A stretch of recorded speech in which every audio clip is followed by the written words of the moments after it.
So earlier today, I was at the Albertsons up here in Kalispell, Montana, and I decided to buy a loaf of Home Pride wheat bread.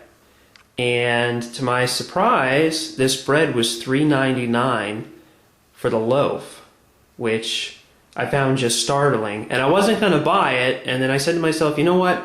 I'm going to do a video about this, and I'm going to call it the $4 Bread Challenge. Now, when I was in Florida, I used to buy this bread regularly, and I think the last time I purchased it might have been in March, and down there I paid about $2.38 for it. So that's the last time I remember buying a loaf of this bread. But what I'm wondering is what this bread is costing people in other parts of the country. So what I'd like to do is have some of the people that are watching this video go ahead and visit their local grocery store and find out what this bread is in their area. And then if you could, post the city where you're from and also what the bread is selling for in that grocery store where you are as a comment reply.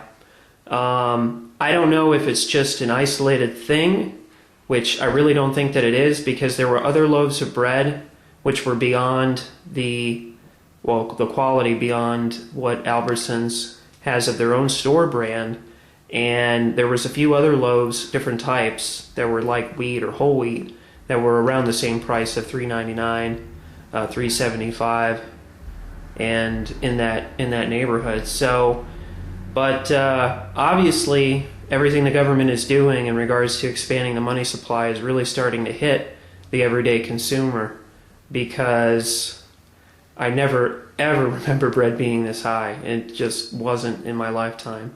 So if you could, definitely take a look at this and try to confirm if this bread is going up in your area.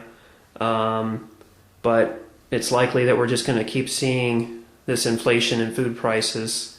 So the best advice I can give to my viewers is, if you haven't started a garden, you better get moving on it. So what I'm going to do in this video's info box is I'm going to put up a really good book that I read about square foot gardening. So be sure to check that out when you have a chance. And that's all I have for this one. So thanks for watching and take care.